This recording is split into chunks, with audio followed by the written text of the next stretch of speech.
Hello everyone, Alice here of KHR Arts and Cloud Orchid Publishing, and today we are going to be talking about how exactly do you get published anyway, and what's the difference between traditional and self-publishing. So, as someone who has been traditionally published and who also self-publishes, I use that term very loosely for myself, I can tell you both sides of the spectrum there with a pretty good degree of know-how. I mean, let's be perfectly honest and upfront. I am not a New York Times bestseller. I'm not exactly pulling down huge, enormous, crazy numbers, and I'm not working with a big whoop-de-doo super important agent or anything like that, though I would totally love to have one of those. Of course. So basically, I have come across so many writers who are working on their first book with the goal of publication, and a lot of them have that finished manuscript in their hands and they're kind of looking around like, well, now what do I do? And so I'm here to help you kind of navigate that if you are currently in that seat. First and foremost, do I go the traditional route or do I self-publish? It's an important question to ask yourself, and the answer that I give people is, what is your goal with the book? So you've already written it, it's already a story, it's already got your heart in it. Now it's time to think of it in terms of business, because let's all be real, y'all, at the end of the day, creativity is still a business. That is, I mean, if you want to make a living doing it anyway. There is absolutely nothing wrong with wanting to write something and then self-publish it just so that you can have it and share it with your family and friends. That is 100% valid, and I am not throwing any shade on that whatsoever. You do you, you do whatever pace it is that you want to do with your creative works. I myself have personal projects that are just that, personal, and that's absolutely okay. However, what we're talking about today is strictly the business side of things. So take that as it is. From the business side, you need to ask yourself, what are my goals with this book? What do I ultimately want to do with this book? So, to give you an example of that, Love of the Sea is my book that was traditionally published. It was published by Inksmith Publishing, which, as I tell people, it's a third-party publisher that has absolutely no personal bias with me. They didn't have to publish my book. I didn't pay them to publish my book. They traditionally published my book with the good old sending out that query letter and then going through all the rounds of the partial request, the full request, and then finally the book contract. So I went through that whole process with this. It is a very long, nail-biting process, y'all. It really, really is. And the thing is that with this particular story, that was my goal with this story, is I wanted it to be traditionally published. That being said, it also means that this is a story that I was willing to make compromises with. And that is a reality that all of us have to accept if we want to go the route of traditional publishing, is sometimes your publisher will ask you to make creative changes to your story and you have to be okay with it. Now, mind you, you can always say no. And in that no, they might be like, well, thanks, but no thanks. And then you have to start the process all over. So be aware of that. Make sure that if you are going the traditional publishing route, that you are okay with the possibility of them asking you to change things, because they might. Now, what those changes are, I can't tell you. It varies publisher to publisher, and it depends on what is in your story. It could be for creative reasons. It could be for marketing reasons. Everything is different. So just be aware of that. Be aware of your boundaries on how much you're willing to compromise on. And of course, no matter what route you're going, always make sure to do your research. Make sure that the publisher you're going with is somebody that you want to represent your book. Conversely, my book Geisha Hands is a book that I was absolutely 100% under no circumstances willing to make any compromises on. I know that sounds elitist and crazy, but here we are. And I know there are plenty of you out there that have specific projects that you feel the same way about, and that's okay. But don't expect a traditional publisher to be okay with that. So if you are feeling that way about your book, self-publishing probably is the route to go.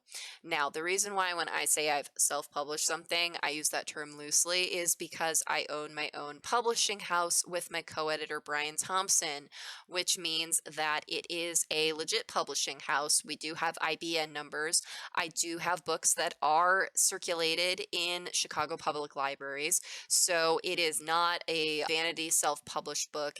It is also not like an indie small print self-published style book. It is, for all intents and purposes, a traditionally published book. It's just that I also happen to be the publisher, so of course I don't have to submit this to myself and then send myself a book contract. So that's the benefit of that. But with Geisha Hands, this specifically was a very special project that a traditional publisher is, let's face it, not going to publish. Now, the reason why, and this is why, again, we have to remember, it's a business. And most publishing companies are not going to want to invest in this kind of project. And here's why. Geisha Hands is a fully color illustrated book. Okay, it has 47 color illustrations in it, many of them requiring special formatting in the book. Those are two things a traditional publisher is not going to want to deal with because, one, that means that they have to invest more time and money in the layout artist.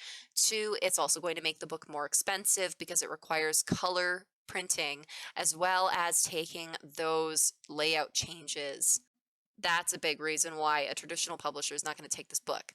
The second reason a traditional publisher is not going to take this book is because not only did I write it with a combination of English and Japanese, but I provided footnotes at the bottom of nearly every page that it goes to the 40-page glossary. Now, this isn't just a simple glossary of translations that adhere to the footnotes. It is also an accompanying to the novel. So this means that this goes into far more detail about each item in the footnotes, sometimes for several pages. So it's kind of like a textbook and a storybook all in one. And this was intentional. This was my vision. This was what I wanted to create.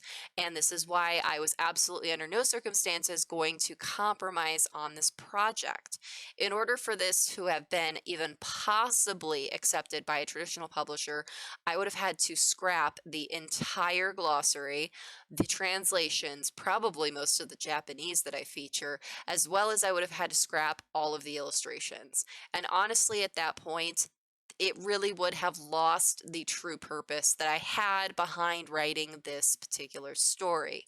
So again, as I said, make sure that you understand what your goal is when choosing your path for publishing. The third reason why you might want to self-publish as opposed to traditional publish is not because you're worried that a traditional publisher is or isn't going to publish your piece, but quite frankly, you just don't want to deal with all the red tape. And you know what? That is perfectly valid because let me tell y'all, it is a long, agonizing process to be traditionally published. It really, really is.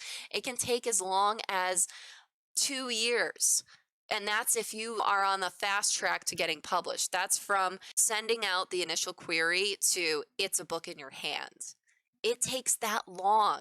And that's just because of all the process of back and forth, waiting on the email, waiting to hear back from the publisher. And then once you actually have that book contract in your hands, then the real work begins, honey. Let me tell you, the real work really begins because then you have the entire plan with the publisher on working with their editor and then them working with the layout artist and the marketing campaigns and just everything. Oh my God, there's so much that goes into making a book into a book. It's crazy. I learned a lot with that process. So if you've already done your due diligence where you've written the book and you've done all the editing, all the necessary good stuff to make it into a working manuscript to be able to hand over to a layout artist, or if you are the type of person who is able to handle that yourself, doing the layout yourself, self-publishing is a great idea to be able to bypass all of that time, effort, and red tape in dealing with a traditional publisher. Now, that is the reason why I publish my romance novels through Cloud Orchid Publishing, is because of the way that the romance novel market is. This is a completely different market from the other genres. And as someone who writes in multiple genres, I can tell you that a lot of the other genres are rather similar in how they are set up business-wise, romance novels, totally other animal, totally different, y'all.